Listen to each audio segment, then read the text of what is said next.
അപ്പോഴേ ഇന്ന് രാവിലെ നല്ല മഴയായിരുന്നു കേട്ടോ.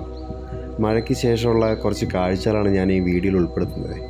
മരങ്ങളും പക്ഷികളും അല്ലെങ്കിൽ ഇതുപോലുള്ള പ്രാണികളൊക്കെ മഴയത്ത് മഴ നനഞ്ഞിട്ടിങ്ങനെ നിൽക്കുമ്പോൾ ഒരു കാഴ്ച ഉണ്ടല്ലോ, ഒന്ന് കണ്ടു നോക്ക് നിങ്ങൾ.